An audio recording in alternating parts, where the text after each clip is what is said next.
Good afternoon and namaste to our friends in Asia, and good morning to all our participants from the US.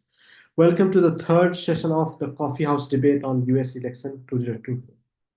This Coffee House debate is an informal debate on the US election, which is an open discussion on different aspects of US election. Participants are free to address their question and issued in the manner they want. The US election which is set for 5th November, features a high-stakes rematch between Democratic nominee Vice President Kamala Harris and Republican nominee former President Donald Trump. This election comes amid significant political tensions, both domestically and internationally. Key issues that include the economy, healthcare, immigration, the climate change, as well as Russia, Ukraine, and Israel-Palestine issue.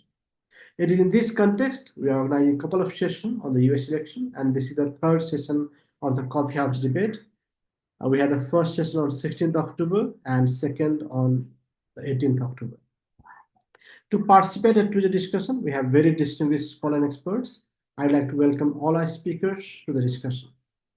In order to guide the initial remarks, I want to raise a few questions to our audience, to our speakers. First is that which candidate is most likely to win the upcoming election based on the political trend? Second is what domestic and international factors will play a decisive role in shaping the election outcome?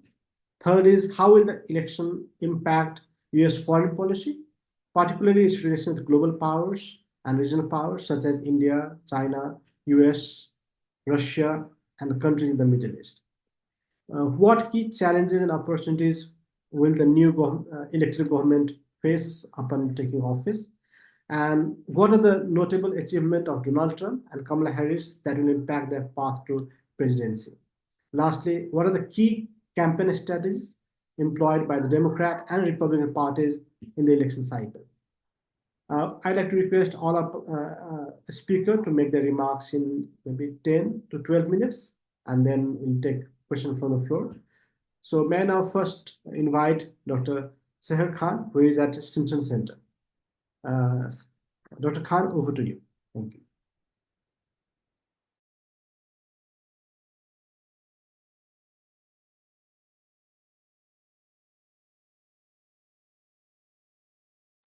Dr. Khan, can you hear me? Oh, disconnect.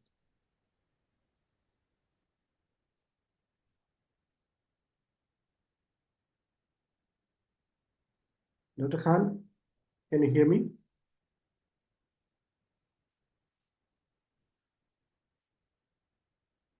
I think there's some network issues, so maybe I request Professor Amit Gupta to take over. So over to you. Please unmute yourself.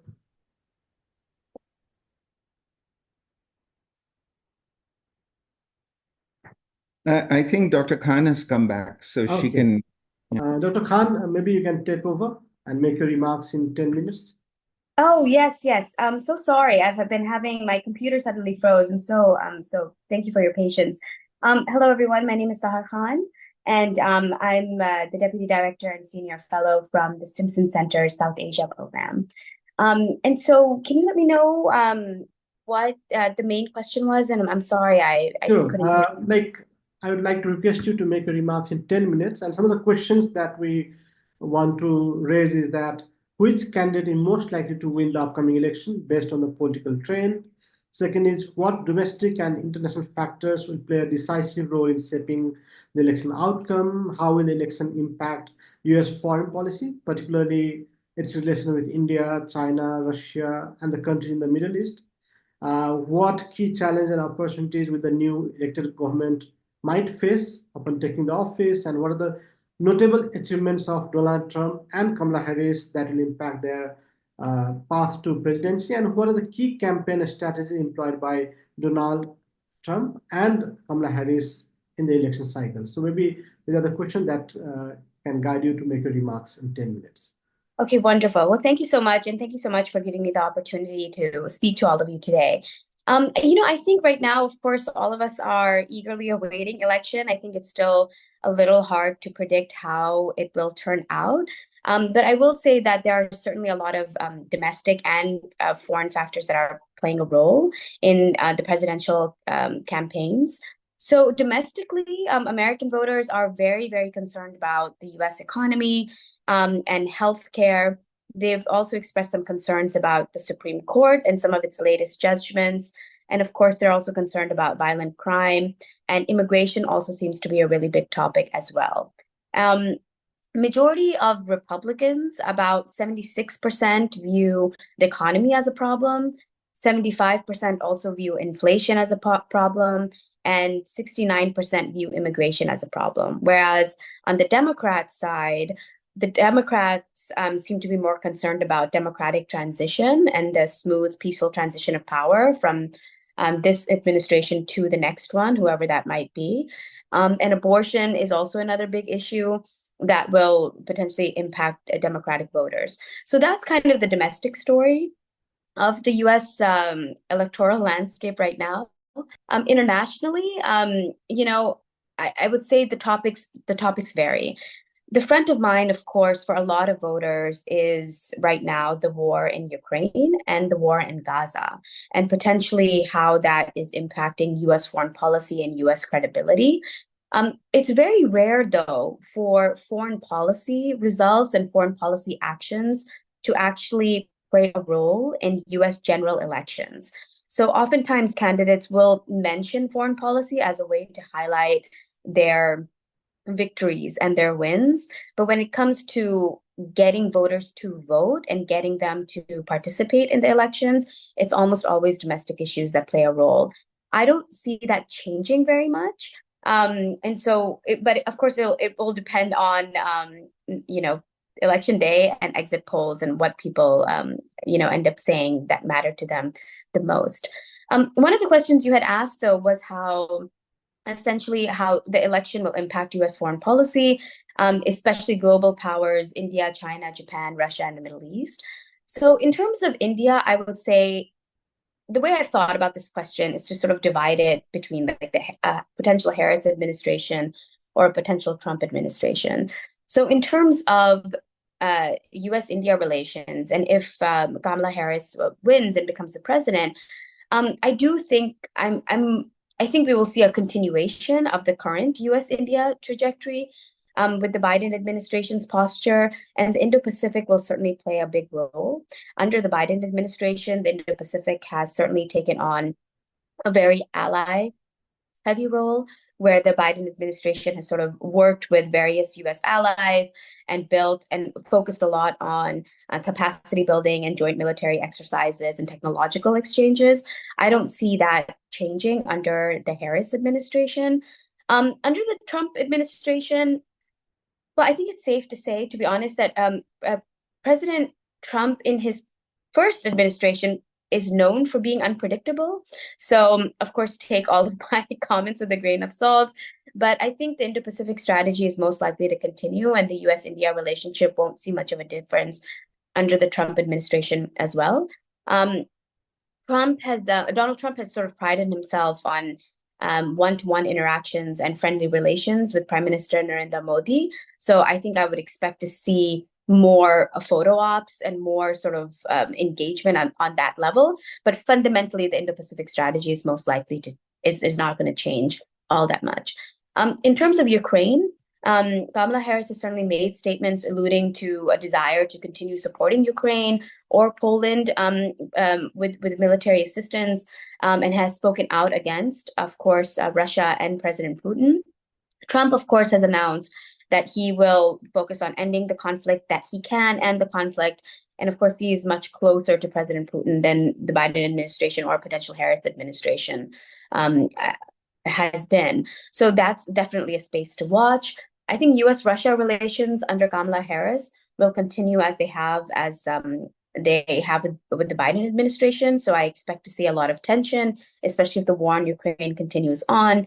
Under the Trump administration, it's unclear. I think, there are different layers to the US-Russia relationship, and I think of those layers in terms of nuclear weapons and conventional weapons, and then in terms of sort of Russia posturing in Central Asia and elsewhere.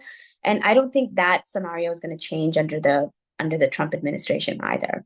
The Middle East, of course, both Kamala Harris and Trump have stated support for Israel and providing military assistance to Israel and continuing with that. But I do think that the war in Gaza and the U.S.'s support for Israel is very volatile right now. And I think this is going to be a major this is going to be a major issue that plays domestically as well. I'm not sure how closely folks have been following the voter turnout in Michigan. Earlier this year, there was an uncommitted movement, mainly driven by Arab Americans, many and Palestinian origin, with links to Palestine and having family in Gaza as well.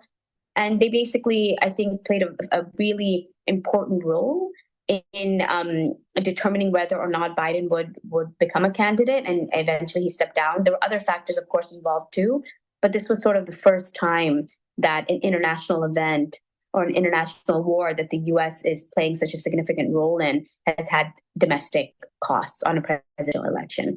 And I say this keeping in mind the U.S. war in Afghanistan, the U.S. war in Iraq, and of course, military aid and military bases that the U.S. has elsewhere. And finally, some of the key challenges that you asked me to speak about. I think there'll be two key issues that both parties, Democrats and Republicans, are going to be focusing on, and regardless of who's in office, will have to address immediately in their first year. The first will be inflation. The U.S. economy is strong and unemployment has decreased, but prices everywhere have increased and everybody is feeling the pinch. So I think we're going to see both administrations trying to tackle this economic issue head on. And I imagine that we will see a lot of discussion on taxes and tariffs and what that means, especially for businesses. The second issue, I think, will be abortion. And that will depend a lot on the Supreme Court decisions and what other cases are brought. In the U.S. system, of course, there's the federal system and every state has its own Supreme Court and laws. But when federal law is passed, that's something that trumps state law. But in the case of abortion, especially after Roe v. Wade was overturned, we have seen a lot of tension in state laws as well, and a lot of cases about access to reproductive health care. So those are, I think, the two issues that at least the administrations will have to address their first year. So I hope these remarks were helpful, and I very much look forward to everybody else's remarks and the discussion going forward. Thank you, Dr. Khan. May I now invite Dr. Satoru Nagao, who is from Hudson Institute. Dr. Nagao, over to you. Thank you very much. It is honor for me. In this first question, Trump or not is the matter, I believe, but I should reply my answer after I reply the second question and third question. Second question, because Trump or not is the important matter in this election, I believe, still important because Harris's policy is unknown, still unknown, I believe. When we hear her policy, she says there is a difference between the Harris and Biden in some cases, but in other cases, she also said she continues the same policy with Biden. So which policy or which image is a clear image of the Harris indeed still unknown for everyone, I think. But what is the decisive factor for U.S. voter is the image, I believe, image improving or not. For example, that their life improving. If so, they want to continue. And foreign policy, the situation is improving if the people believe that will affect the result of the election. So improving or not, the image is a very important part, I believe. So that's why to reply the third question, how to create the image in the foreign policy, improving image is the matter. And the decisive factor in the foreign policy is how to use the potential of the United States is the matter of concern, I believe. What kind of potential? Because everyone focusing on the US election. This means that is US a declining power? I do not think so. Because everyone, despite they are not the US voter, they try to know the result of the US election. Why? Because the US is influential. The leader of the United States affect their life, their political situation, their country. That's why there are many foreign countries focusing on US election. This means that still US is influential.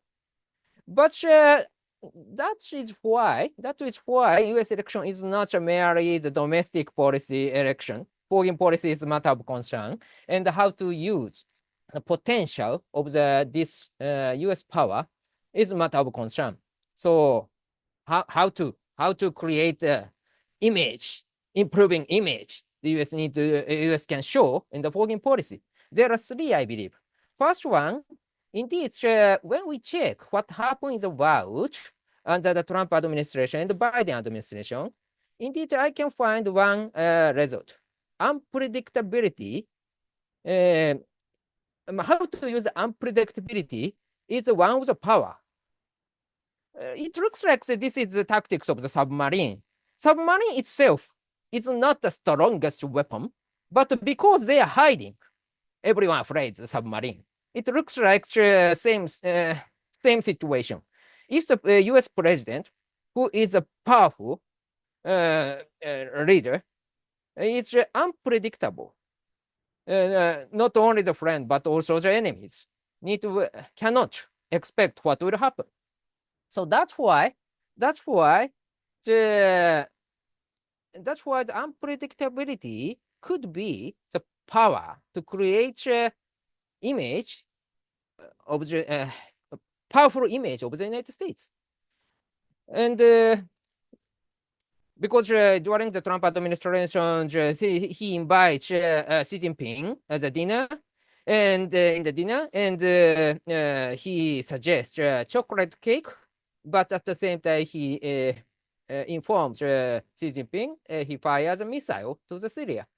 That kind of combination is unexpected, but it looks like if this Xi Jinping is rival mafia of the United States, and this Syria is maybe low-level mafia of the other mafia, and so the U.S. punch this low-level mafia in front of the rival mafia leader and say, you are not this guy, so we can live peacefully. Something like that. So this kind of the intimidation worked well, I believe. So that's why that 4 years, the Trump administration, effective use of power has happened. And another matter is how to use the ideology. During the Biden administration, Biden said this is a democracy versus authoritarianism. So this is good, but at the same time, Vietnam was some countries, which is India or Saudi Arabia, confuse this situation. Of course, India is a democratic country, but some of the groups who support Biden dislikes Modi's policy. So that's why the ideology is Biden administration hasn't used ideology so effectively in this case, I believe, because to promote the cooperation with Vietnam and India to counter China, ideology itself is a problem. And the consistency is also matter. The U.S. government's policy towards the Middle East, what happened is during the Trump administration, Trump visits Saudi Arabia first foreign trip. And the last of the Trump administration, Abraham agreement has happened between Israel and the UAE to establish formal diplomatic relations. So if this policy continues, there is a possibility the Israel and Saudi Arabia, the formal diplomatic relation could happen. Many people believe that is image, but that has happened. But when the Biden administration sworn in, they imposed sanctions to Saudi Arabia because in 2018, during the Trump administration, they killed journalists in their consulates. And Saudi Arabia's bombing to the Houthi in the Yemen, but collateral damage has happened. They bombed civilian purpose bus. So that's why the Biden administration imposed a sanction to the Saudi Arabia and not sell the offensive weapon to Saudi Arabia.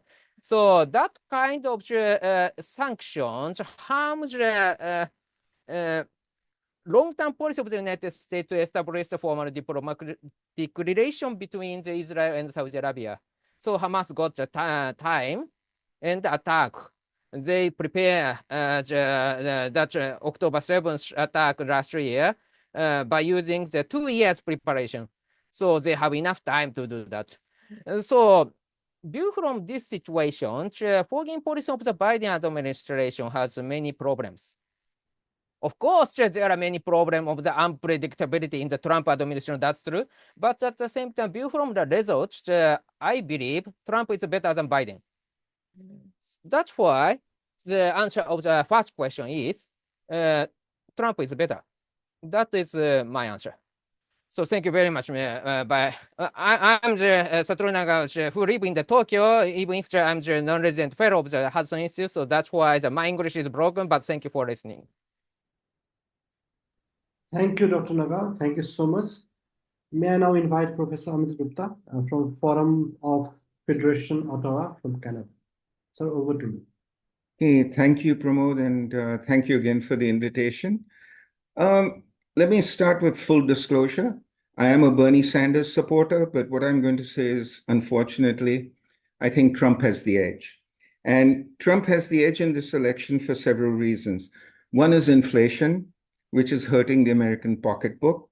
The second is immigration, which everybody gets scared of every 4 years. Surprise, surprise.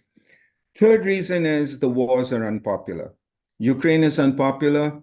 Gaza, as Dr. Khan mentioned, is also very unpopular among certain sections of American society. Among minority men now, a small but noticeable percentage are headed in the direction of Trump. And if your audience likes, I can explain why. There's also the elephant in the room, which nobody in America wants to address, and that is misogyny.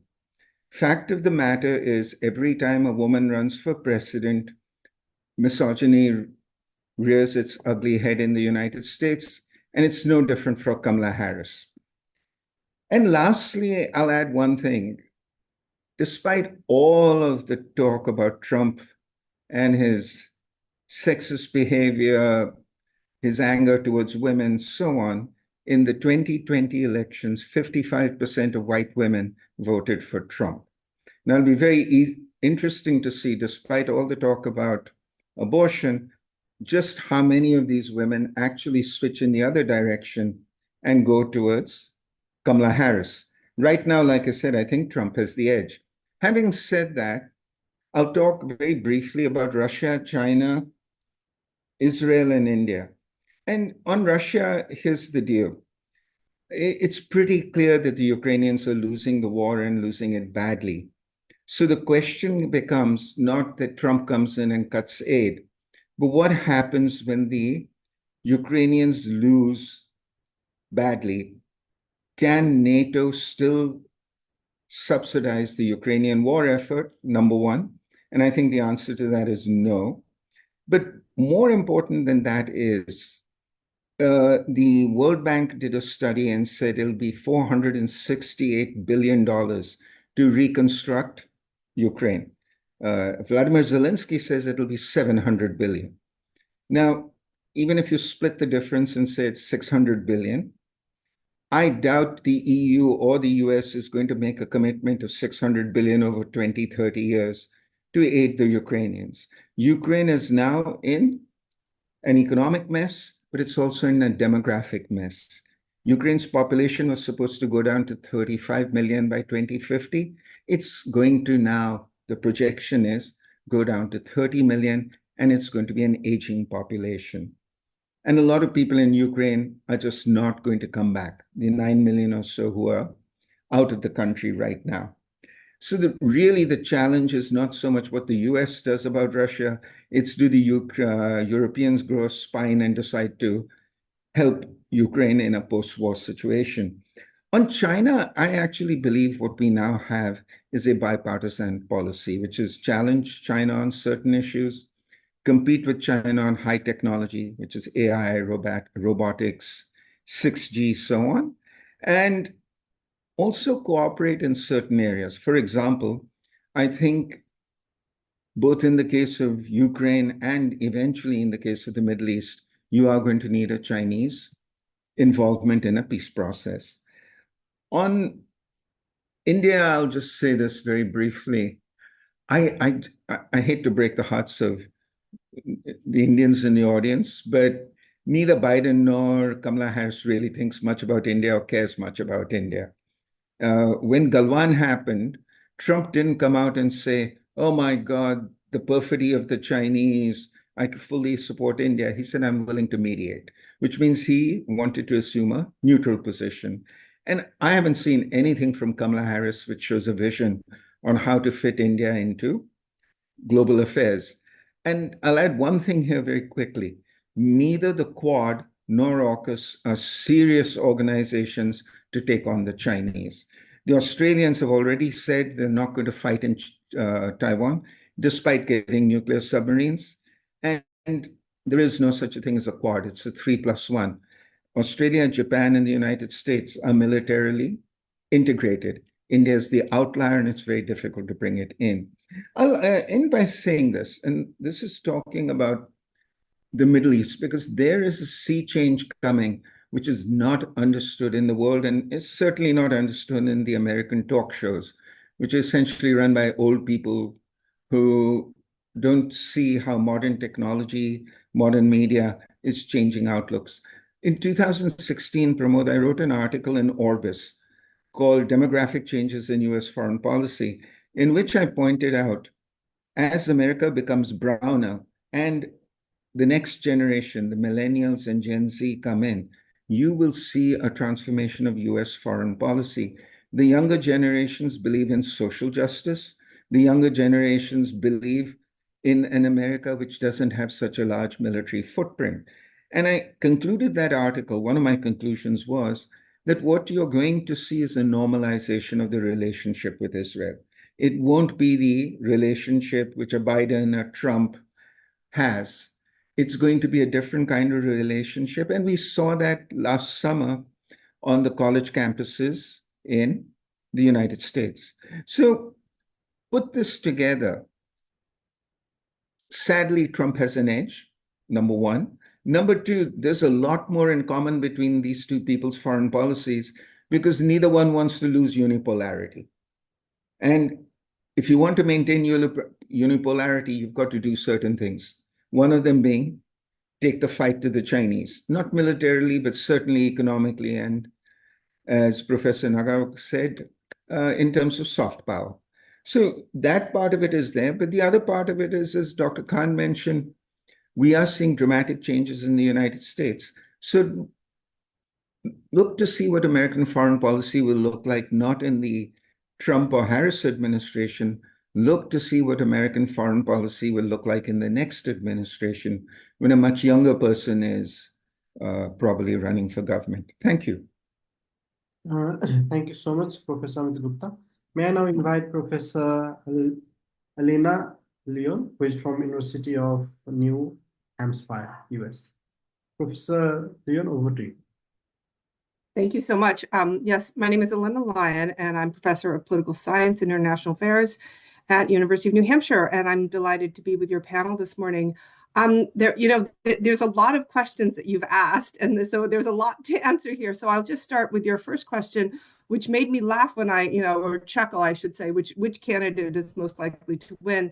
And I'll say, we really don't know. I think that the polls are real, the indicators that we use, the empirical indicators that we use to try to predict these things, one, they are very, very close. And so, the normal predictive capacity that we have, I think, is really diminished. Now, if we kind of peel the layers off and go down and predict kind of other things, the little tea leaves, if you will. I tend to disagree, I suppose, with Professor Gupta here in that if there is an advantage, perhaps it's the ground game, right? So it's not only the polls and people who say they're actually going to vote for a particular candidate, but you actually have to get people to vote for that particular candidate. You have to get them out there. And so, if there may be an advantage to Harris in this, in that she has put together a really significant ground game, and she actually inherited Biden's, right? So they had put together offices. They've had offices open for a year that have been trying to get people out to the vote. For one, there's convince people to vote for your candidate, and two, get them to the polls.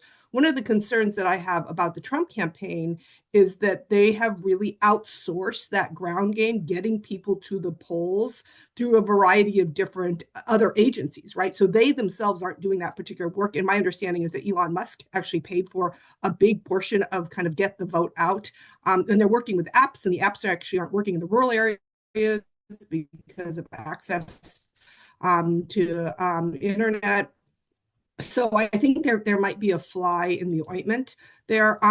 It's been mentioned as well that there may be significant gender bias, right, and racism within the U.S. electorate, and that obviously could have a very significant impact on both people that show up for the polls and actually the outcome.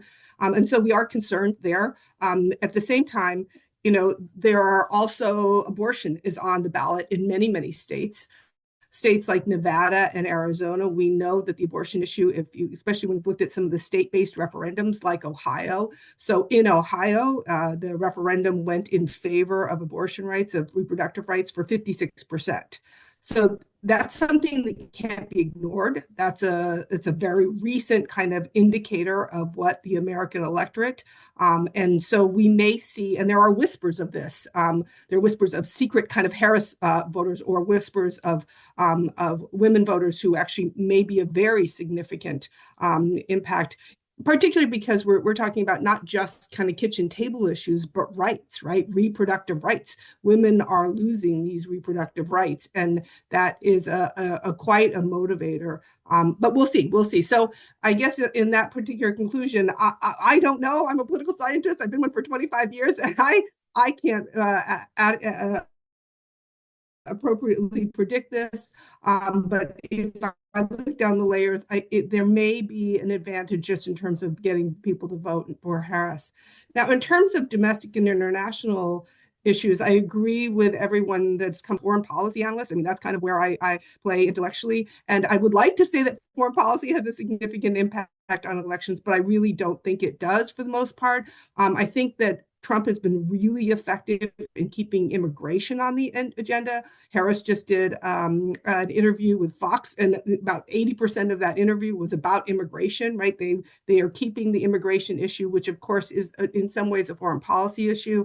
And there's a significant partisan divide. If you look at the electorate and how the electorate breaks, Ukraine, there's not consistency about support for Ukraine. Now, being in the United States after the February 22 Russian invasion, the Ukrainian flags were everywhere. There was an incredible outpouring of support. I think that's diminished, but there's still people that are very, very committed. At the same time, if you look at some of the Pew polling on this, there are a lot of people who think that the United States really shouldn't be involved in Ukraine. And back to Professor Gupta's point, they endless wars, but the endless wars component that Trump was able to build on was pre-Ukraine, right? And Ukraine isn't only Ukraine. Ukraine is also about U.S. support for Europe.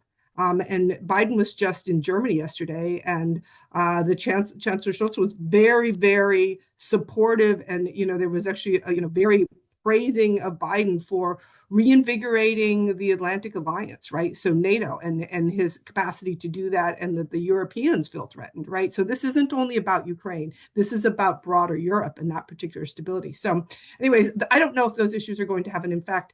One of the things that nobody's talked about, I think, that in terms of domestic issues that are going to have a role, and a decisive one, is misinformation. We are living in the United States in very different worlds. When I talk to my neighbors or to students, they have very, very different understandings of what are the challenges to the United States, and what are the institutions, and what the role of these institutions are playing in the United States, which ones are the problematic ones. I mean, Trump's rhetoric has been that the enemy is within, that the enemy is government itself. The enemy are immigrant communities. That's a very different view than the narrative coming from the Harris. But in some ways, there are many indicators, for example, that the economy is doing quite well. There are price issues and inflation is still out there. But in many ways, it's the appearance of what the problem is and not actually what the problems are themselves that are having a determinate effect on this election. And I'll just point out a couple of different places. We've had 2 hurricanes hit the southeast lately, and there are meteorologists receiving death threats because of misinformation campaign, right? These are nonpartisan people who are predicting the weather and saying that this may be tied to climate change. There are FEMA, these emergency workers in North Carolina, who are running into militias, armed militias, because of misinformation. So I think that the role of information and how people understand whether it's reality or not is playing a significant role. Now, in terms of how the election will impact U.S. foreign policy, these candidates are really, really different. And I'll remind you that the way the Trump administration and Trump himself approaches foreign policy is radically different than the way Biden and potentially Kamala Harris. So Trump is a transactionalist. It is bilateral, it is one country to another country. He likes to personalize foreign policy. If you and I get along, if him and Modi get along, then we're going to have a great relationship. He doesn't really tend to think of the interconnection of issues. So, for example, when we think about Ukraine, Russia violated international law. It's a violation of sovereignty, right? And that has implications for Taiwan and many other areas in the world. Trump doesn't like to think about the interconnection of issues. He wants to think about that personalization. Now, he also had a rather professional team that came in with him in terms of his foreign policy administration. And it's been mentioned that he was erratic, but his team was erratic. The turnover, he had, I think, 5 national security advisors in 4 years, right? So it's very difficult to get traction and move foreign policy in a particular direction when you're replacing people left and right. They're retiring, they're leaving, they're been fired, they've been terminated. So one of the things that I get very concerned about is inconsistency. And the other thing that we know about Trump foreign policy is it's not crafted, right? So there's a really good article in the Brookings report about Trump foreign policy and Taiwan, right? He wasn't consistent in what his Department of Defense was doing and what the State Department was doing, right? So if you're doing foreign policy, you want to get all these different agencies on the same page, moving in the same direction. And Trump was never really able to get that going. In terms of Harris on U.S. foreign policy, just generally speaking, I think she's not going to change much from Biden in terms of being a liberal internationalist, basically arguing that international institutions are important. Things like NATO, remember NATO said, Trump said NATO is dead, NATO isn't relevant, the UN isn't relevant, trying to withdraw from all these different agencies and institutions, pulling out kind of collaboration. And so that's something that we see with Trump, but we will not see with Harris. It's important in terms of many of the issues, whether or not it's China, the Middle East, Russia, partly because these issues are interdependent, right? And as much, whether the United States has a significant amount of power or not, many of these issues, and let's move away from kind of high security issues when we're talking about, for example, climate change and climate mitigation, they are multilateral. They require many countries cooperating and collaborating. And that's not something that's in Trump's wheelhouse, but it is something that was very committed to under the Biden administration and potentially a Harris administration. Now, that being said, the Biden administration was one of the rhetoric that you see from Biden is that there's democracies versus non-democracies. And there are many analysts like myself that actually don't think that's all that helpful, right? Because what you're doing is you're isolating potential allies and potential partners in dealing with things like immigration, things like climate change, instability within the Middle East, Russia, and China. And so one of the concerns I have is, there are many issues that require many hands on deck. Lots of people need to be at the table. Lots of people need to be committing resources. And I'm not quite sure that that's something that the Trump administration will do. And I'm not quite sure that's something the Harris administration would do all that well if the rhetoric about kind of us versus them, democracies versus non-democracies continues. In terms of, and I'll just finish on this particular point, key challenges and opportunities for a newly elected government, I think that, you know, the point about U.S. power internationally is really, really important. U.S. power, as I teach it and as I think about it, is based on many prongs, right? It is hard power, it's military capacity, but we actually don't necessarily accomplish our goals all that well when we use military power. And there's a long history, and Professor Dorsey's coming after me, and he can talk about that, I'm sure. But we don't tend to do well. We don't accomplish our goals with military might only, and oftentimes if you look at Iraq and Afghanistan, we haven't done that well lately with that capacity. So the other powers that bases are economic power, and we still have leverage, we still have capacity, and then soft power or legitimacy, credibility, and that's something that has eroded. And I agree with previous presenters that that's something that really needs to be honed and worked on. And that will be a really significant challenge. The other thing, I think, at the international level is global rule of law. The United States and its allies in 1945 wrote the rules of the game, which basically said we're going to try to do institutional conflict resolution. There are certain things like sovereignty, there are certain rules of the game, things like war crimes, genocide convention, all of those things that have basically put, you know, guardrails on how countries treat each other, their populations, and other countries' populations. And that doesn't mean that we've been consistently within those guardrails, but at least the norm and the idea that these things are important have been in place. And I think that with Ukraine, with Israel and Gaza, with Sudan, South Sudan, there are a lot of places around the world that those particular guardrails and those criteria for how countries interact with each other has been diminished. And I think that's going to be one of the largest challenges. Thank you so much. I look forward to our discussion. Thank you so much, Professor Lyon. May I now invite Professor Kurk Dorsey from the same university. Professor Dorsey, over to you. Thank you very much. It's great to have two UNH professors here at the same time. It's homecoming in Durham, New Hampshire, so it must have been a coincidence of some kind that we got this together. So thank you for the invitation, and thank you. Good morning to the people in the United States, and good evening to the people in Asia. To start with the first question, I see this election as largely still a referendum on Donald Trump, and I think Kamala Harris has a slight edge. But I also think that the bigger question is, when will we know? We already know that, for instance, Pennsylvania, one of the key swing states, cannot count the absentee ballots, any mail-in ballots, until after November 5th. So it's going to take a while for us to even know who wins Pennsylvania. And that state could be the one that decides the election. We also know that in both Georgia and Arizona, the Republicans have been working to effectively gum up the works if need be. And I think it's entirely likely that we will get challenges out of both of those states that will end up in the courts. And if they end up in the courts, it depends how high up in the court system they go. Will they end up at the Supreme Court, or will the Supreme Court choose not to hear them? So I think Harris is slightly likely to win this election, because I think there are people who are generally, they've had enough of Donald Trump, including many quiet Republicans who have had enough of him. But I also think there's an excellent chance that the election will not be determined on November 5th, that we may not know for some time. And related to that, if I may jump ahead to one of the other questions, the biggest challenge I think either winner would face is a question of legitimacy.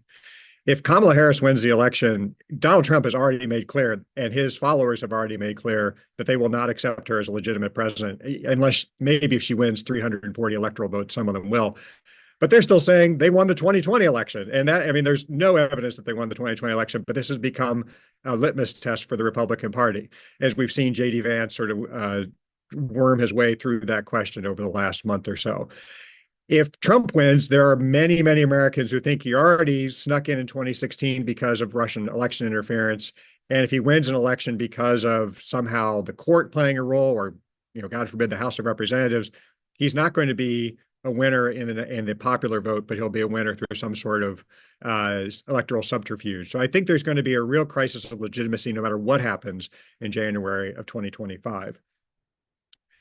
I think it's also fascinating to think about what challenges each candidate will face if elected. And obviously, China is the biggest one, the war in Ukraine, the war in Israel broadly, these challenges. And one that I think that we are going to face probably in the next administration more head on than we have and that we should have faced a lot earlier is the question of the national debt. We are already spending more on interest on the national debt than on national defense. And at some point, something's got to be done about that. We might be able to kick it down the road another 4 years, but it's simply not sustainable. And nobody's talking about it. And when it does get talked about, it's going to be a shock for people who have not been paying attention. I think that's going to be one of the really big challenges for any presidency.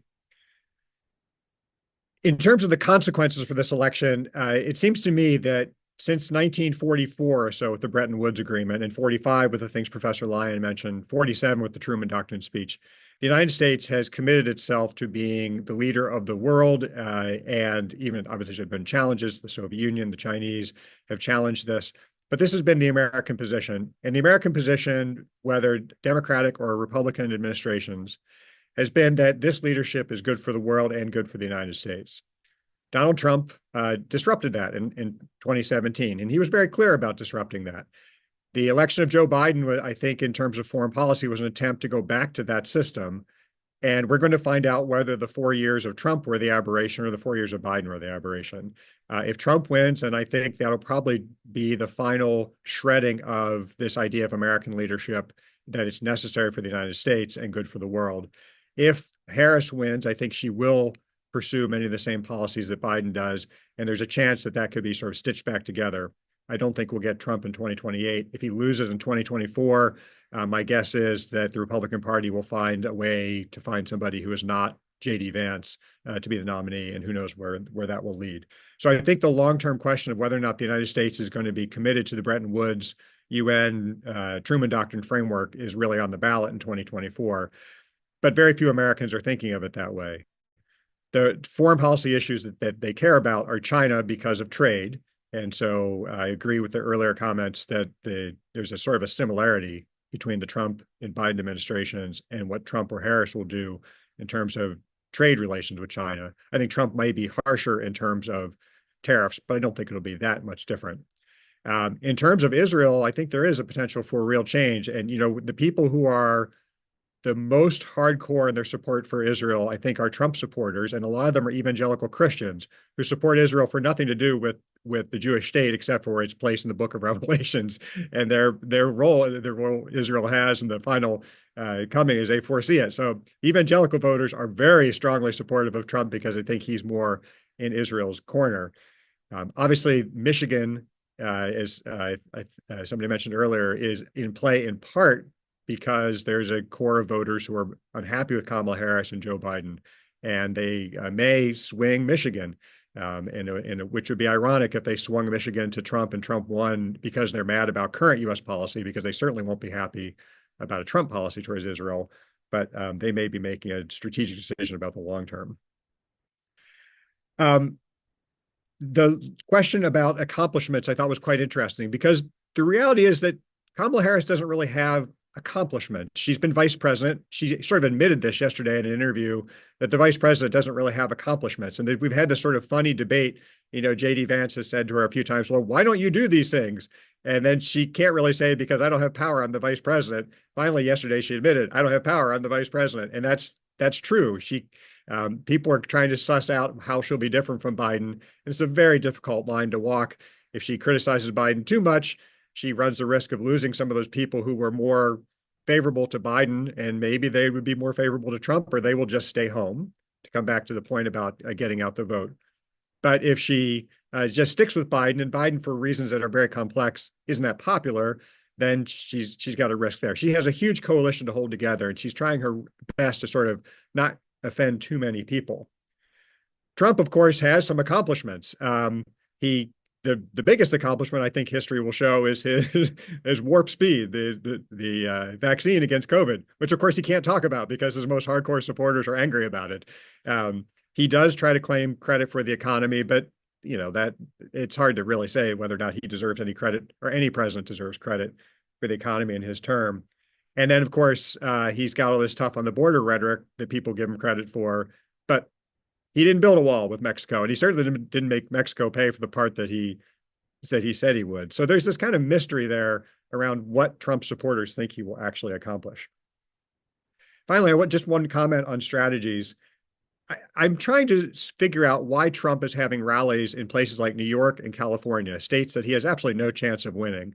And so we had a guest on campus the other day, a New York Times columnist, who said his theory was that the campaign was keeping Trump out of the swing states because they thought Trump was hurting himself in the swing states.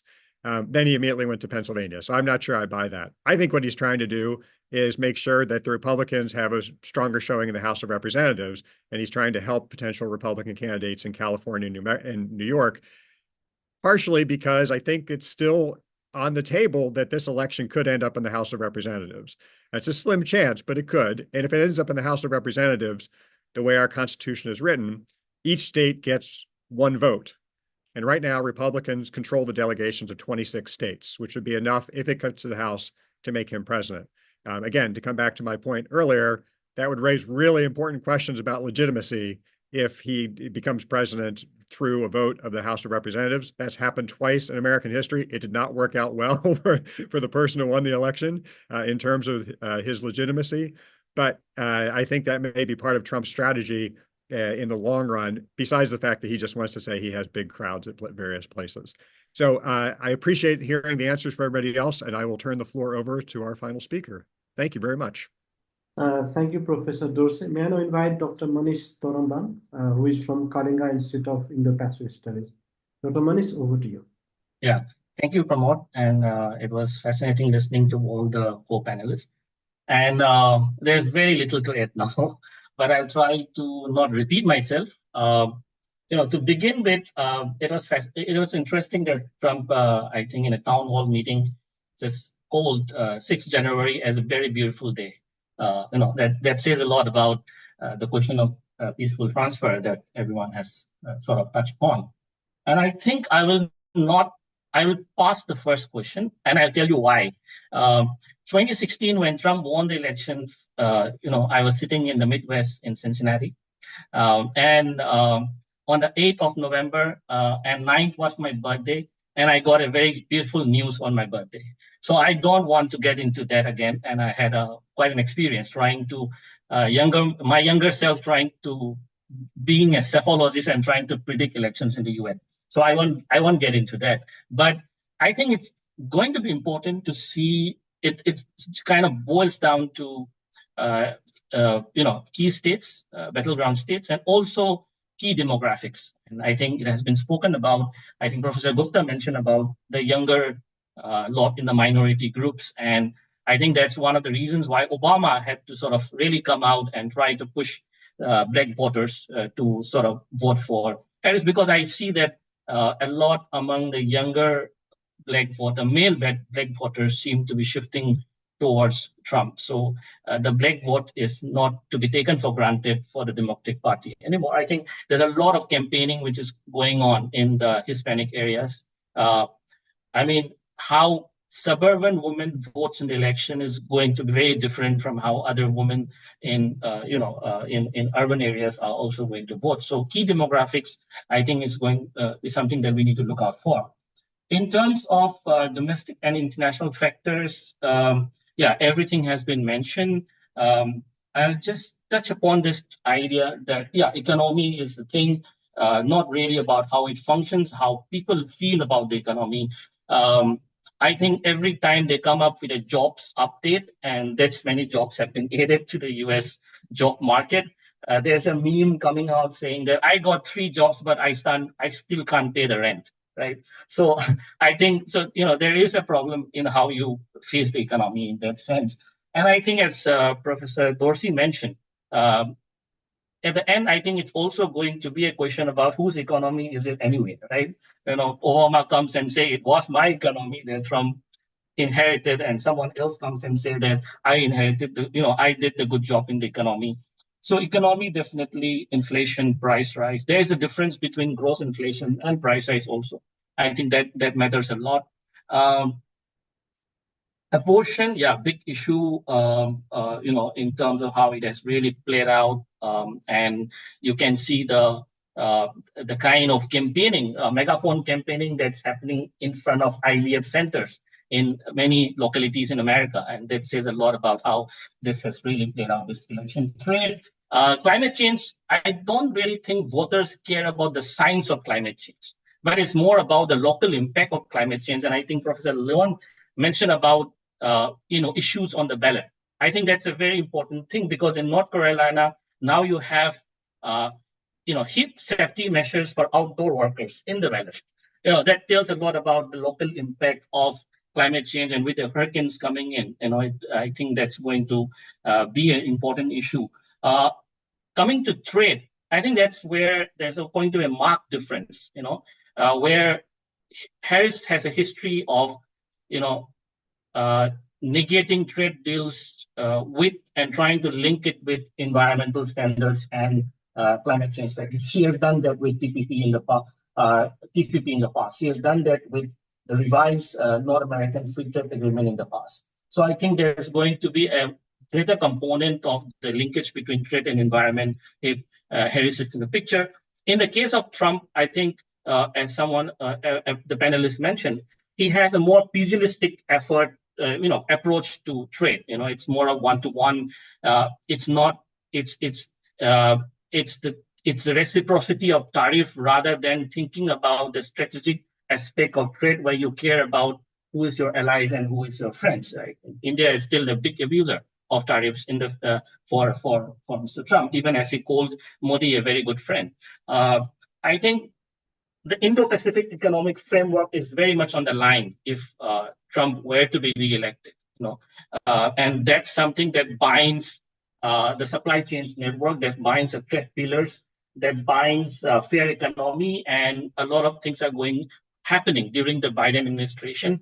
I believe that is going to be on the line if Trump comes back to the picture.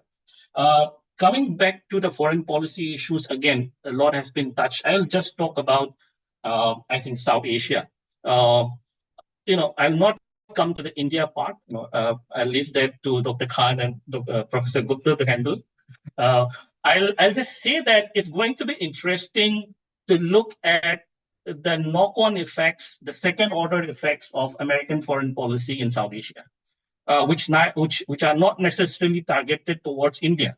But what happens in Bangladesh and the conspiracy theories that surround, what's the role of the US in Bangladesh? We have to handle the second-order effects of American foreign policy in South Asia. The second point is, we have seen during the first Trump administration that he didn't give too much importance to regional bureaus in South Asia. So there wasn't much importance given to the Assistant Secretary of State for South Asia, Central Asia, or any of those bureaucratic structures which are part and parcel of the American interagency process. I think that's going to be something we have to look out for in terms of a post-Afghanistan American South Asia policy. How is it going to look like? As America reorients all of this, how is it going to affect South Asia? Challenges and opportunities. I think I'll just touch upon only one thing, which is that the big challenge for any American presidency that comes forth is going to be lawmaking in the US. And I believe that that's even when you talk about what's going to happen with abortion, are they going to able to repeal Roe v. Wade, and all of this, it I think burns down to the quintessential American debate about state and federal, right? Even when you hear Trump, he's constantly telling that, by killing Roe v. Wade, I have pushed it down to the states. Let the states decide. And I think that's a very quintessential American debate about lawmaking. I think that's going to be one of the big challenges for any presidency, that, how are laws going to be made, and how they are going to be implemented in the future. Notable achievement, that's a very interesting question. And the first thing that came to my mind was the POTUS resume, right? Is there a resume for the POTUS position? Does that mean that you have to be charged in 93 criminal charges to be suited for the POTUS position? I think if Trump wins this time, it raises a lot of question about the resume of the President of the United States. I think these are very fundamental questions, right? That you have a problem with someone who is old to sit on the presidency, but you seem to have less of a problem with someone who is already a felon, right? So I think the resume point is something that struck my mind immediately. I certainly agree with what Professor Lyon said about the tech world and election. This is something that is going to play out in elections all across the world. We have already seen that in America. The last point, Professor Dorsey mentioned some of them, the strategies. I think it's Trump telling Kamala that you are unfit to run for the presidency, and Kamala sort of telling that it's proven that he's already unfit, right? There are a lot of his insiders who are already telling that he is unfit for the presidency. But remember that in 2016, you had around 200 officials, including former national security advisors, writing letters saying that Trump was unfit. Still, he won the election. So I think this raises a lot of questions. On China, I think what we see is Trump has done an economic framing of even security issues when he says that America is nothing but an insurance company to Taiwan, right? I think there are times when he's trying to do a Kissinger-style intervention into the Russia-China thing and trying to draw a wedge between China and Russia. I'm wondering how successful he will be there. I just end by saying that voter registration is one of the main issues, I'll just point out that I came through this strategy also in localities in America of trying to lose by less, where the Republican parties or Democratic parties in places where they know that they're already going to lose to the other side, they are trying to make strategies how to lose by less so that it can have an impact on the overall result of the election. So I'll end with that and happy to take questions. Thank you. Thank you, Monish, and thank to all our experts. Now I'll open the floor for discussion. We have got interesting overview from all the experts. We have roughly 45 minutes, and I can see around 38 participants in Zoom and 51 watching us live on Facebook and other platforms. So we'll be getting lots of questions, but we have got some questions which I would like to share. At the same time, I'd like to request everyone to share their question on Zoom chat, on Twitter, WhatsApp, Facebook Live, wherever you feel comfortable. There are lots of questions on the transition of power, like whether will it be easy to transfer power? Looking at the past track record of Trump, that is the question. Everyone is concerned that how peaceful it will be. Number one. Number two, they are raising question on criminal record of Trump, like what impact will ongoing legal challenges against Donald Trump have on the Republican Party's strategy and voter turnout. So that is the second question on the criminal record of Trump. Third is that they are saying that 2024 election is going to be historic, whether Trump or Harris emerge victorious, because Trump could become the first former president with a serious criminal record to run, while Harris has the potential to break barrier as the first woman president. Considering her track record as vice president, do you think Harris could bring significant changes to US foreign policy on the economy, healthcare, immigration, or foreign affairs? Would her previous experience in these areas suggest a potential shift in direction if she were to take office? One question on about the future of Harris presidency. Second, how she will hold the office. Second, on criminal record of Trump, and third, on the peaceful transition of power. I'll start with the same order, and then we'll take more questions. May I now again invite Sahar Khan for a remark first.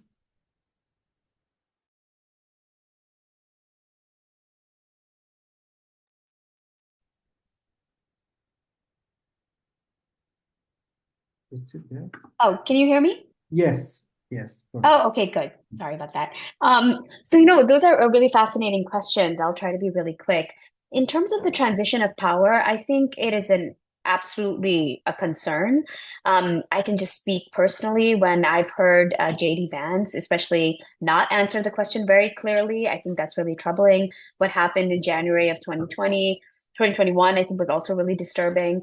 One of the hallmarks of US democracy has been a peaceful transition of power. No matter how contentious a presidential election and debate cycle has been, when somebody loses the election, they shake hands and you sort of go about your business. So I think this is definitely a space to watch. And I really think it shows a big divide within Americans themselves, right?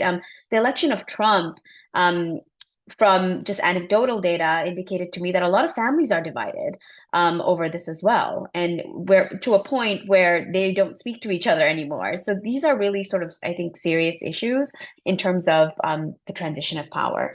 To your second question of legal challenges, and Monish, it's really nice to finally meet you. I know you were like a visiting fellow at the Stimson Center, and I'm a big fan of your work with South Asian Voices as well. I think you brought it forward, this discussion of what are the criteria of running for president. Generally, if you have a criminal record, you are barred from public office, and you certainly potentially should be barred from running for running a presidential campaign. That's at least how my mind would work. But of course, the laws need to be in place for that, and I think that's also something that will be up to Congress, whether they want to set up that criteria or not. At the end of the day, it's Congress that makes the laws here, so that would be something that they want to do. I don't know if they have the political will to do it, but that's something that potentially could be a space to watch in this, upcoming administration. In terms of a historic election, I agree, it will be historic regardless of who wins. And I think what's really fascinating to me is just watching both candidates sort of navigate this space of a historic election. And I think this highlights a lot of the things that Dr. Gupta mentioned demographics wise, right? I think we have a general, really basic understanding of like how Democrats vote and how Republicans vote. But I think what we're really seeing is a nuanced understanding of both political parties and potentially some of the challenges that exist in a bi-party system. The United States electorate is very diverse with very, very diverse interests. And I think having been raised in a multi-party system, I always have found the bi-party system as sort of inadequate to address all of these various questions that the population has and wants politicians to address. But I'll hand it over to the next participant. Thank you. Thank you, Dr. Khan. May I invite Dr. Satoru? Thank you very much. About the peace transition of the power, maybe it will rely on the next president, winner side, because how to mediate the differences between two groups is a very important matter. So that's why if the Trump win in this case, of course he need to care about some for the Harris support, I believe, but it will not happen. Of course, we can expect, but at the same time, I believe Harris supporters are a little bit peaceful than the Trump supporters. That's true. In case of the Harris win the election, in this case, they try to mediate Trump supporter, but the Trump supporter will be very upset, I believe. So that's why they will be upset more, I believe. So that's why I'm more concerned about the peace transition of power, I believe. But anyway, I'm not expert of the domestic policy so much that I should not say so much. Criminal record is a little political, I believe, because when I hear this many record of the criminal against Trump, it's Mr. Trump is a little bit not serious. So that's why democracy is a priority, and this criminal record is not so. And that is my opinion. And about Harris foreign policy, yes, it will be historical if she win, because first lady president in the United States, that is meaningful. But I think in my personal opinion, if Nikki Haley win the election, that is better for me, because I believe Republicans' policy or security policy is better than the Democratic policy in this case because of what happened in the last 8 years. But at the same time, my worry is ideology, because Biden administration supported by the ideology-based group, and Democratic versus authoritarian I mentioned in my explanation that has happened. But if Kamala Harris win the elections, when we check the record in the past, she has a very strong ideology type in some case. So that's why I worry about this ideology affect the policy. But anyway, it will be the historical and looks Harris is a very cool lady. That's no doubt. But at the same time, I believe Republicans' foreign policy or security policy, because my background is a security guy, the military guy. That's why I like Republican policy in this case. Thank you. Thank you, Dr. Nagao. May I invite Professor Amit Gupta? Yeah. Look, Pramod, I'll just take up the Trump and criminality thing very simply. Okay. Stop talking about this as Trump and criminality and the character and nature of Trump. Start talking about the fact that the US Constitution, the US governmental system is now completely dysfunctional. I mean, let us be very clear here. Donald Trump lost the election in 2020. 4 years later, he still refuses to concede defeat. Now, name one country, democratic system in the world, where that kind of ridiculous attitude can be displayed by a politician. I mean, yeah, maybe in the Ivory Coast or Liberia or Fiji, but not in the world's greatest democracy. And the fact of the matter is, his supporters, which is essentially a cult, they don't care. They don't see him as being criminal. They see him as being smart. And those are two very different things. But to get back to the point, look at how dysfunctional this political system is. Passing laws is extremely difficult. You can't pass a budget. You have to keep passing continuing resolutions. Oh, we'll fund the government till January. We'll fund the government till the 13th of April. That's not how governments run. And all this knocks on American soft power. And I do want to say something. Everybody's gone off on soft power. Joe Nye has a very limited vision of soft power because he thinks only liberal democracies have soft power.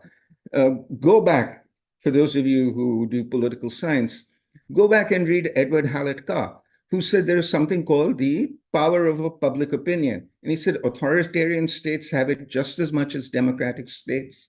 And oh, by the way, democratic states manipulate public opinion far better than authoritarian states do. And if you want to see the way the New York Times, the Washington Post, the Wall Street Journal have slavishly towed the line of the Biden administration, both on Ukraine and Gaza, I rest my case. And let us remember this. What is breaking American soft power is the democratization of the media. Young people, my students, they look at TikTok, they look at Telegram, they look at Instagram, and that is how they form their opinions. They're sneered at by the mainstream media, they're sneered at by academics who don't understand the phenomenon. And I look at it this way, I don't think young people are stupid, I think young people are different. And what I'm trying to say to you is, Trump could not have got away with everything he's got away with if the system had actually worked the way it was supposed to. And it is not working the way it's supposed to. And I'll add one more thing here.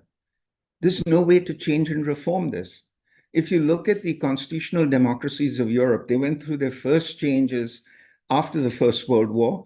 They went through their second very distinct set of changes after the Second World War. The US is frozen in time. And I'll end by saying one thing. Again, one of the people who taught me was a guy called Hedley Bull. And his co-author was a man called Martin White. And Martin White used to say that American international relations theory is a justification for US foreign policy. Okay? So when you had bipolarity, Kenneth Neal Waltz used to say, the greatest thing that ever happened, most stable system.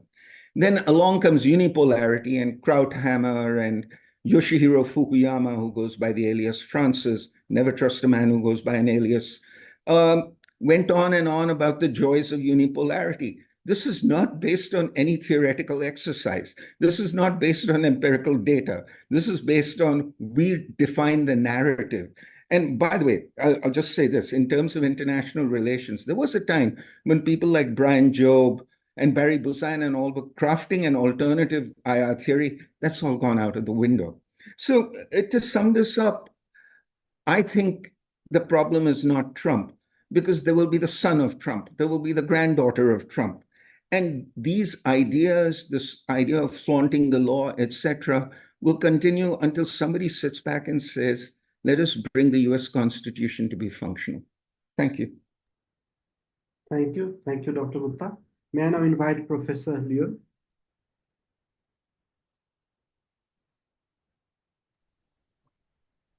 Thank you. Wow, there's a lot to talk about here. I think that these three questions about transition of power, criminal record, and then the historic nature of, I will tell you, I'm very, very concerned. For my dissertation, my PhD dissertation, I used work that looks at mobilization towards political violence. Right. So what are the key factors that lead a country or lead a group to engage in violence?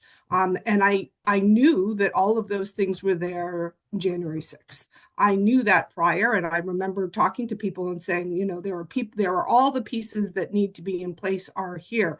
Now, if we think about January 6th, this is a little different. The Biden administration is in control, and there are institutional capacities that the administration has, as well as January 6th, right? So I'm a little bit optimistic about learning and the institutions learn and the people learn and that we can anticipate these things. And so I would hope that there are capacities to prevent the outbreak of violence, but that doesn't mean at the local level, you know, on the state house, Michigan State House, and you know, in Ohio and in Pennsylvania, you're not going to see that type. But I am quite concerned.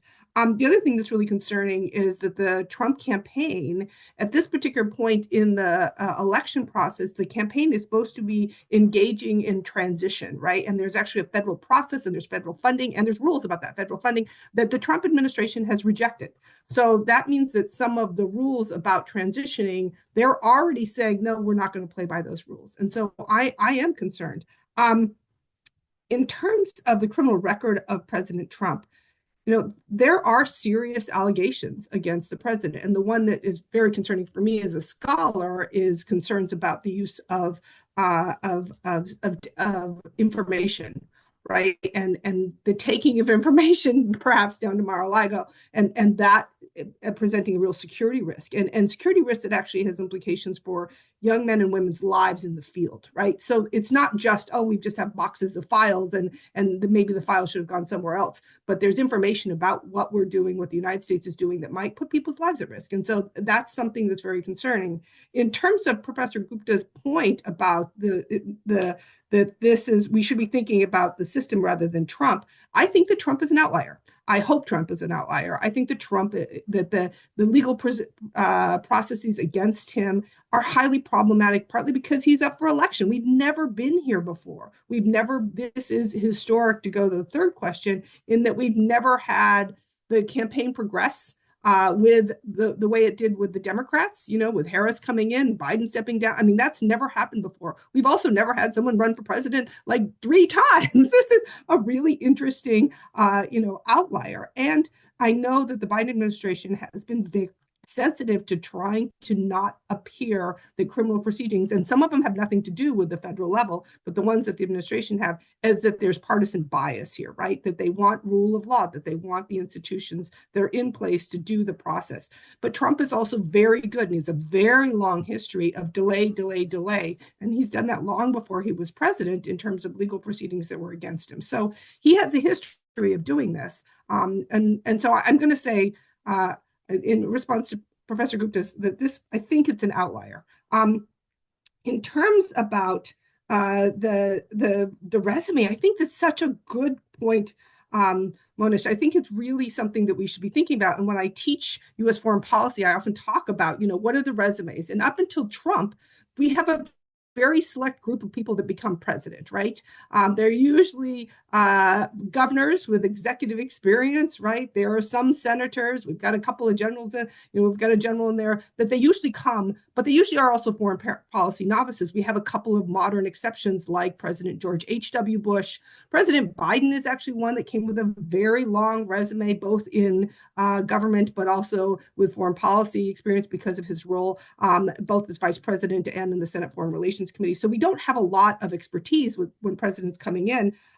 Kamala Harris is a really interesting one here in that she has worked in all three branches of government, right? She's worked for the judicial branch, she's worked for the legislative branch, and she's worked for the executive as vice president. So she actually, whether or not we can account accomplishments, she actually has significant experience. That doesn't necessarily mean that we pick the one with the best resume, right? And obviously the United States is really different, especially locally, really recently, about thinking about, again, the image of whether or not, what is your priority and who do you want to hire for this? So I'll just say that's a really interesting point there. In terms of historic, I want to say two different points.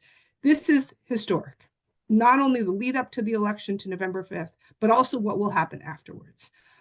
This may be an opportunity for the first woman president in the history of the United States. That will be historic. One of the questions scholars that look at women in leadership ask all the time is, does it matter? Is a woman a different way of putting together policy? Is there, is a female approach going to be distinct? And it's a fascinating question, and scholars are working on that.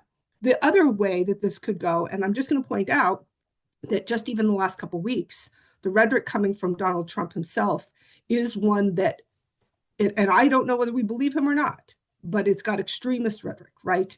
It's one that says we should be using violence against political opponents. We should be using violence against minority communities and immigrant communities. If we believe him, that will erode all of the foundations of democracy. There are very, very serious indicators here. Now, whether we believe that as campaign rhetoric that is meant to fire up the base, or whether that's actually policy, I don't know. But it's important to point out that that rhetoric is extremist and could lead to significant violence. Thank you. Thank you, Professor Lyon. May I now invite Professor Dorsey? Professor, yes, thank you very much. And I think I would also disagree with Professor Gupta. And maybe it's if he comes from the Bernie Sanders wing, I come from what's left of the John McCain wing of the American political spectrum. And so I'm not so much worried about the transfer of power if Harris wins, other than that question of legitimacy. But certainly if Trump wins, one of the transfer of power issues is going to be who's actually going to serve in that administration. Usually when you get somebody coming from the outside to take over, they have a pretty deep bench of people with a lot of experience. We could see that with the people that Joe Biden appointed. He had some people, a remarkable continuity in his foreign policy team because he had really strong people. Most of the people that we might look to for Republican administration have made themselves persona non grata by criticizing Trump openly or quietly. So he's going to have already at best the B team, if not the C team, serving him in that administration. And the main test is not going to be competence, it's going to be loyalty. So if he were to win, then he would have the ability to appoint some people who I fear are not particularly well qualified.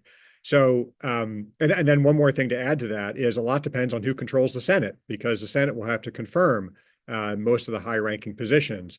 And we could imagine a Republican-controlled Senate that is compelled to say that Trump actually won the election, even though he lost, gumming up the works as Kamala Harris tries to appoint high-ranking officials in the U.S. government. We've already seen delays in judicial appointments, ambassadorial appointments during the Biden administration. So the transfer of power that way may become very difficult. So I think that it's not, I wouldn't agree with Professor Gupta that the constitutional system is broken, but it's close to breaking.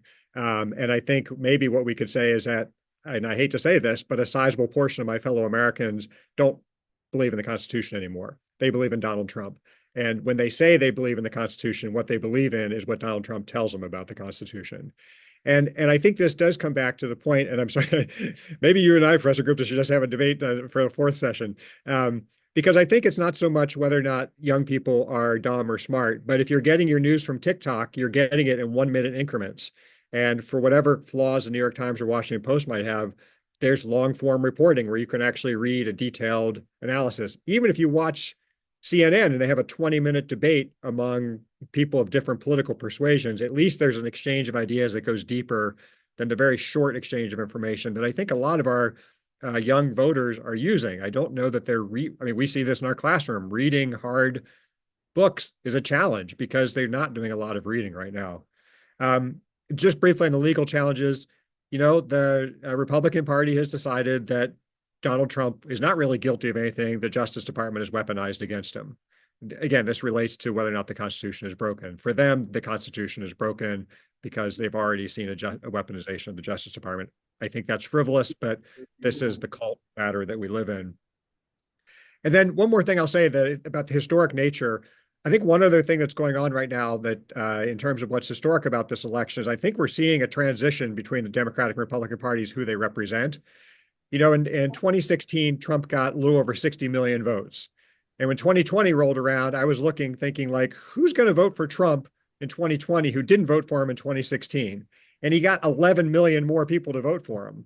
So somewhere in there was a pretty sizable transition of people who in 2016 did not think that Trump was fit to be president, but watched what happened and his response to the COVID pandemic, which was a disaster, and voted for him. 10 million more people voted for him after that.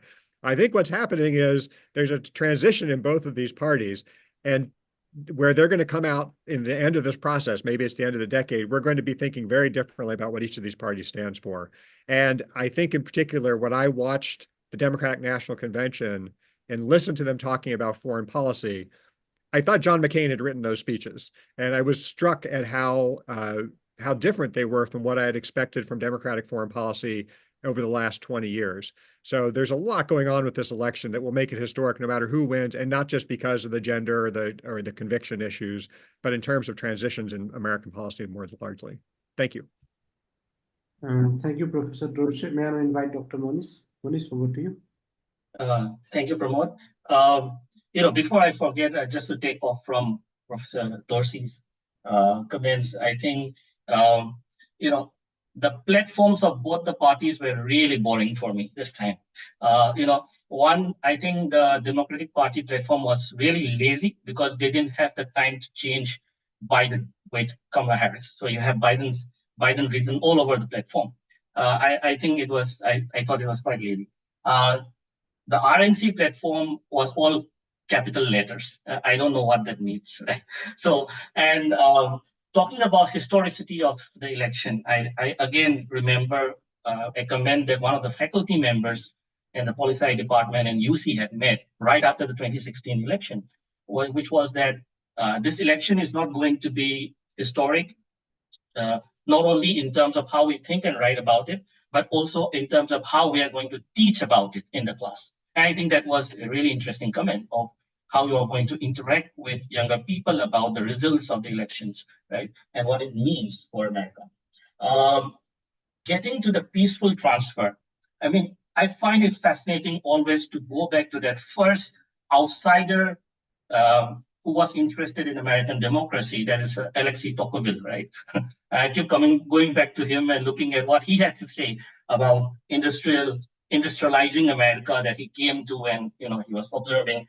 And you know, the moment I thought of peaceful transfer, I went back to 1876 election and the transfer between Rutherford Hayes and Samuel Tilden, right after the Reconstruction, when America and when blacks were supposed to have the right to vote, and you had a couple of white men sitting inside a room and deciding who is going to be the next US president, and putting, you know, much of the black population into incarceration. And I think that had a lot of role to play in terms of how we talk about felony right now. Because if you look at the problem is not of Trump, but it's about, you know, as Professor Lyon was saying, nothing like this has happened before. So we are made to think about it. The point is, you don't have much to say about felony and the presidential post, but you have a lot of things to say, state-by-state laws on who can vote as a felon or not.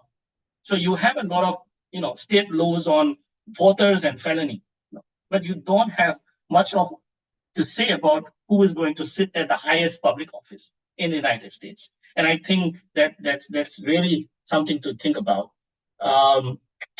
Apart from that, yeah, I think I'll just end there and then take other questions. Thank you. Thank you, Manish. We still have 15 minutes, so let me take another round of questions. Maybe you can be quick on that. There are lots of questions on the role of foreign interference in this election. I don't think any country can really interfere into US election, but to what extent the voting process will be influenced by global powers, say China, India, Russia, others. Maybe one question, the influence of other powers. Second, there are lots of questions on the role of social media, which Dr. Gupta talk about it, but they are talking about technology, misinformation, social media, and how they are going to impact the role of women, the role of young youth, how they are going to play immigrants, how all these things are going to impact the election. And third is that how much will celebrities and high-profile figures like Elon Musk and many other people are campaigning for the candidates. So how it is going to impact the role of celebrities and high-profile figures. Like if you go to Twitter these days, it's highly sponsored. So these are the three questions. One on the role of foreign interference. Second, role of media, misinformation, youth, women, immigrants, and all. And the last is the role of celebrities and high-profile figure. So maybe I can go in the reverse order. Let me start with Monish. Monish, over to you. Okay, thank you, Pramod. I think the foreign interference thing, you know, how much of it is reality? I mean, we can debate that, but it's really a concern, right? Coming back to again the 2016 Russian interference allegations, and also the evolution of tech itself, and that if you look at, I forget the name of the agency, but you know, the one that has just announced that had just come up with this idea that the integrity of elections in USA should be considered as critical infrastructure, and that was linked to security in the US. So I think there's a lot of importance being given to foreign interference this time, including China. China sort of trying to play the Russian playbook, or Iranian elements trying to play the Russian playbook. So you know, this is a concern. The tech world is aiding to that concern, and you know, talking about election integrity. I think there's a lot of I think Professor Lyon mentioned about this local FEMA officials, you know, having at the receiving end of this information. I think there's a lot of reports also about people who are trying to make elections safe and sound in localities, you know, being at the receiving end of many of these things. Coming back to the interesting thing about celebrities and elections, again, I don't have any empirical data for that, but yes, when Donald Trump says that I hate Taylor Swift, and you have a deep fake of Taylor Swift pointing to the American people and telling them to vote for vote for Trump, and there was a time when everyone was waiting for the Swifties to sort of rise, you know, for Taylor Swift to speak something. And when she delayed her support for Kamala Harris, there was a lot of talks about why she is delaying it, you know, her support for the Democratic Party. And she did face a lot of social media flack for that, you know, that she was more concentrated in her Eras tour and not on what's so important in the American election. I think George Clooney's role, that op-ed in the New York Times, and the timing of it, that, you know, right after that, the 30 million fundraising that he did, and he writing an op-ed for Trump, for Biden to sort of step down. And I think, you know, all the sci-fi novels where we find young technology titans, you know, manipulating the world, I think we are in a very, you know, we are living in an age where you have Sundar Pichai and Elon Musk sort of like facing it off each other, you know, and the social media channels are calling Sundar Pichai, you know, someone who is already on the Democratic camp, and Elon Musk on the other side. So I think there is an impact in terms of, at least I would say, fundraising, and in terms of voter turnouts. You know, I would put that across. Thank you. Thank you, Dr. Monish. May I now invite Professor Dorsey? Thank you very much, and thanks to everybody who's stayed with us throughout this entire debate. I think the foreign interference and social media questions are closely linked. I would not be surprised if we later find out that part of the reason there are so many stories around the hurricanes is that there are Russian bots planting stories about, FEMA, and that people see them and they don't know. I think so step back. I think the way this works is you see from 3 or 4 different accounts something that happened, and you start thinking it must be true because I'm hearing it from multiple sources, even if all the sources all happen to be in St. Petersburg, the one in Russia, not the one in Florida, and you don't know that. And so I think that there is a real chance of foreign influence, even on things like the economy. Like, why do Americans think the economy is doing poorly when by any statistical measure it is doing better than almost any other Western economy and doing better than it has for most of my adult life? I think it's because people they see repeatedly, oh, on social media, it's going poorly. Maybe my personal life isn't bad, but the economy is bad. And I think we will also probably find a lot of that is foreign control of some of these sites like we saw in 2016. The celebrity issue, I think, is very important. And I agree also that, something like the George Clooney case, Taylor Swift, but I think that's one where the first week in November is where it's going to matter, because if you're motivated to vote by a celebrity, the fact that Taylor Swift said something in August is not going to remind you on November 5th. It has to be that either right before November 5th when people go to vote, or if they're going to mail in their ballots early, there has to be something consistent to use Taylor Swift as an example, she has to hit her fans over and over again. Again, many of her fans are younger. Statistically, we know the younger voters don't turn out as much. So if you're going to get them out, you really have to motivate them. And I think there's a chance for celebrity to matter.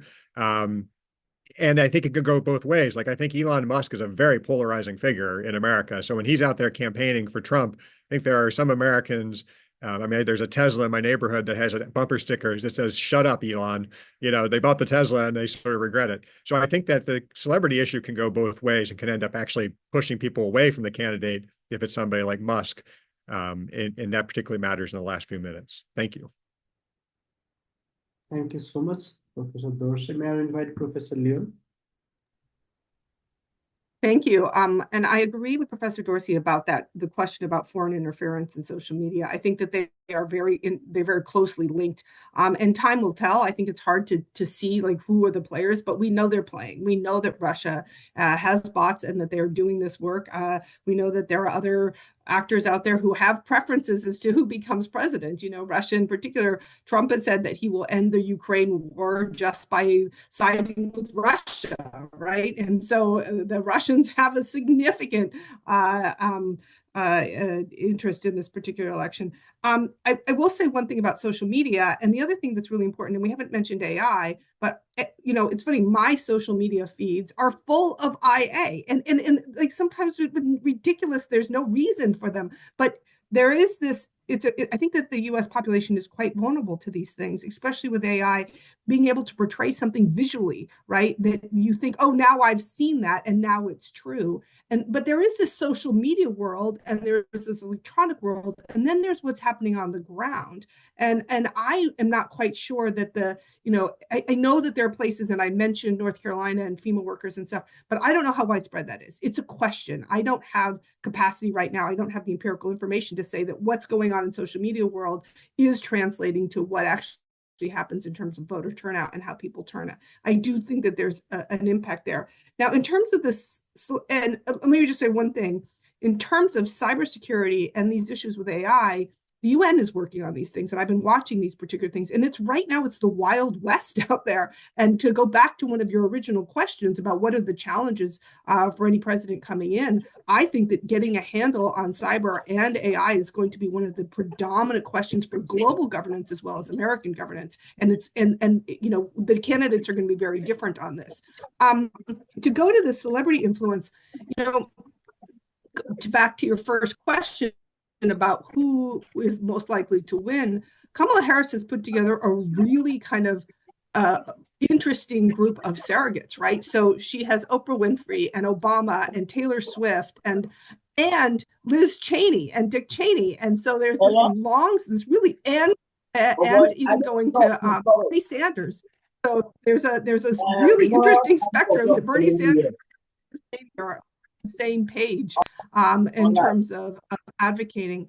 Now, in terms of the turnout, I think this is, and going back to Bernie Sanders, I remember for the primary here in New Hampshire, right? The 2020 primary, Bernie Sanders held a big rally at University of New Hampshire with a musician that was very, very popular. And so lots of people were going to see Bernie Sanders, not because of Bernie Sanders, but because there was a great band playing that night.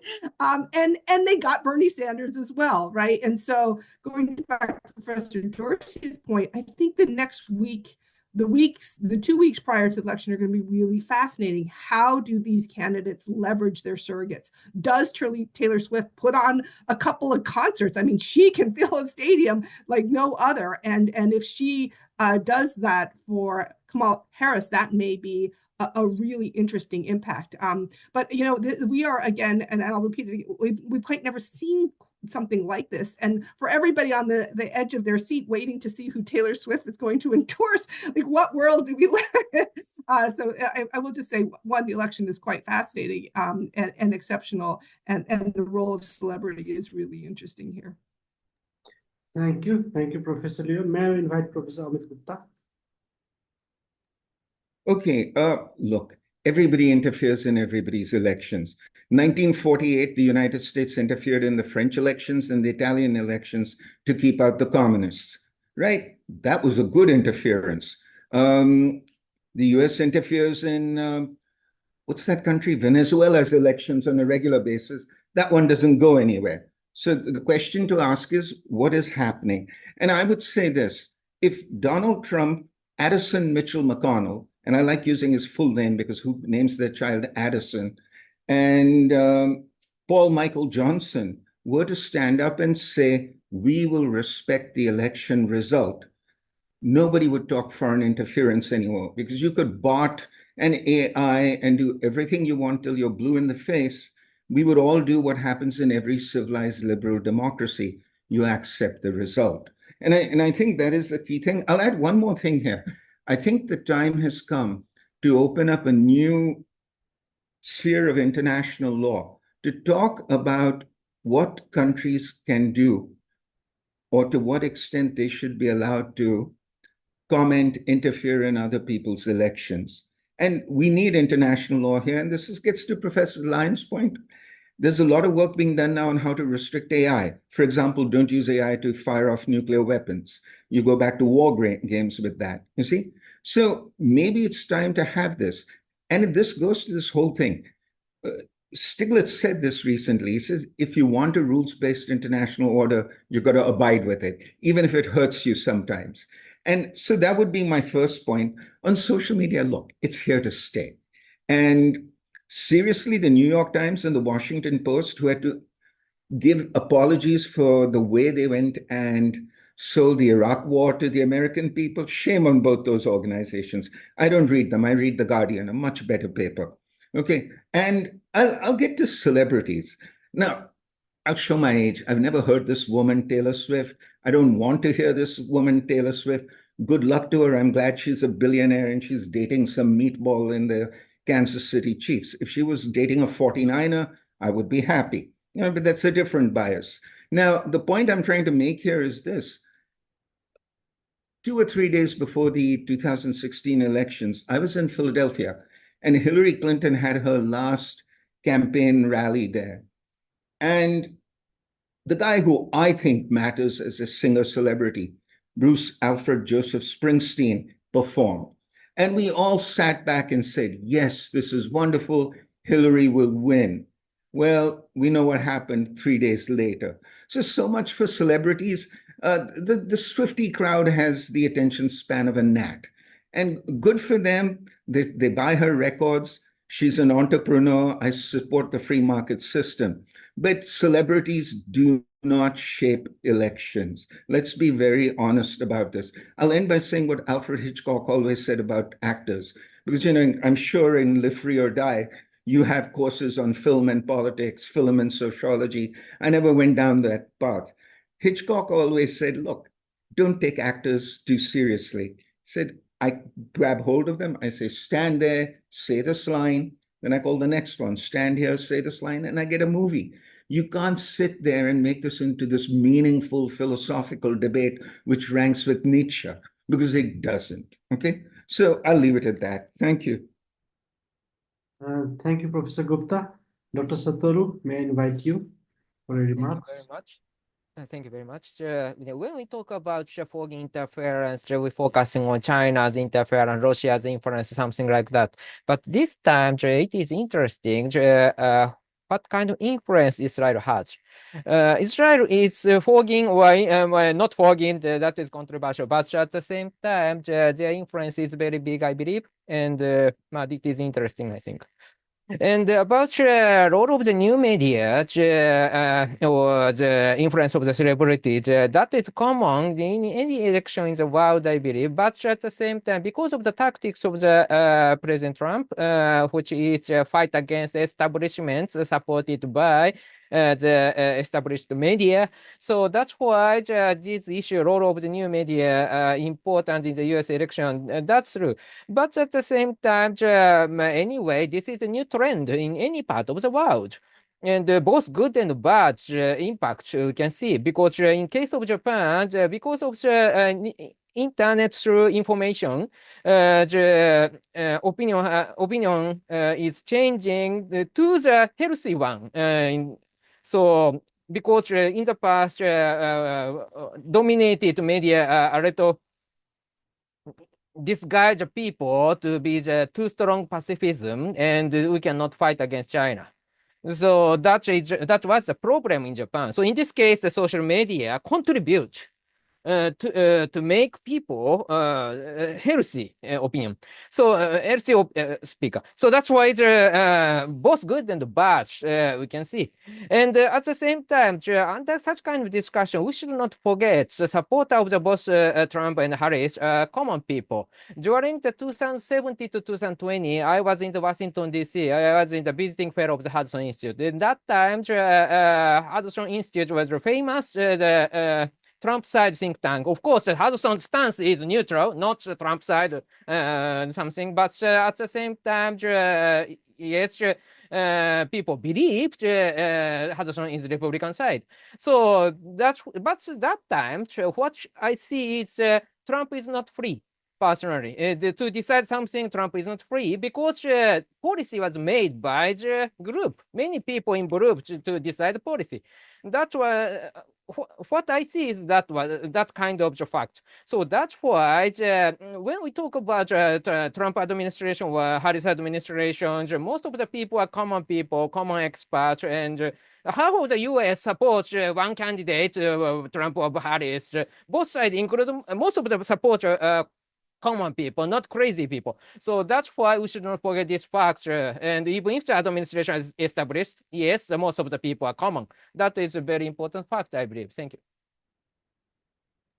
Thank you, Dr. Satoru. May I invite Dr. Sahar Khan? Sure, of course. Thank you. Really fascinating questions. I'm not sure I can add anything new on the interference part. But I will say that in terms of celebrities swaying elections, I mean, I feel like that's yes and no. I mean, certainly celebrities cannot sway elections, but I also think that we're operating with a different kind of generation now. And Dr. Gupta, to your point, the young people might have the attention of a gnat. And that is true. But, this is the first time that we're right now in the United States, the largest generation that is voting is between the ages of 25 to 40.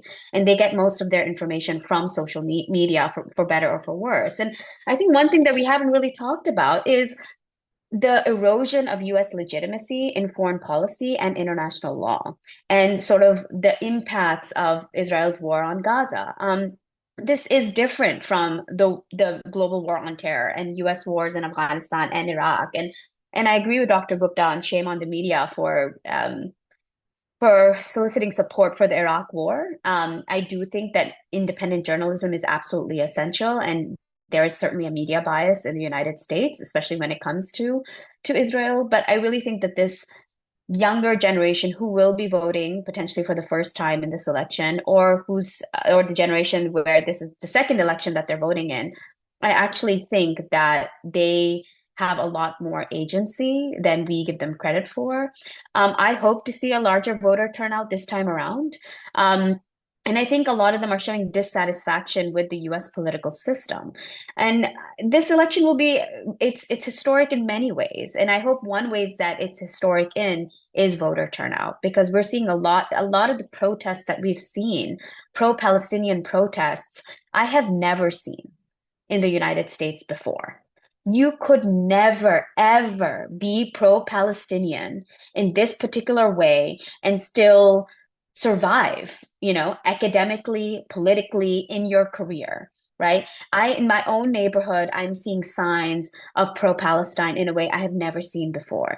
So I do think that the way that the Israel war in Gaza is playing out, the US's support of Israel is harming the US in ways internationally. It's harming US's credibility on international law. The fact that we do have a candidate who has criminal charges against him running an election and potentially winning, all of this harms US soft power in a way that is unprecedented. And also, to all the discussion of the unipolar moment is gone. It really is gone. And I think it's time for the United States to accept that. What happens on November 5th, or, it'll take a couple of weeks for the elections to be solidified, the results to be solidified, I think will be interesting to see. I do hope that there's a safe transition of power. I think that will be really important for world stability also, and for US stability. But on that note, I'll just say that I'm nervous about the election. I'm nervous about the role of misinformation, but we'll just have to see how things play out on November 5th. And I also just wanted to thank everybody for their comments. I've learned a lot. So thank you so much for the candid comments and for sharing your thoughts. Thank you. Thank you, Sahar Khan. Dear Sahar Khan, Dr. Satoru Nagao, Professor Amit Gupta, Professor Alynna Lyon, Professor Kurk Dorsey, Dr. Monish, thank you so much for your valuable time. It was really interesting discussion, and we enjoyed a lot. We learned a lot. I'd like to thank our wonderful audience who joined us and engaged in the discussion with important questions. Thank you so much. Good night to all the participants from Asia, and have a nice day to our participants from the US. Thank you so much.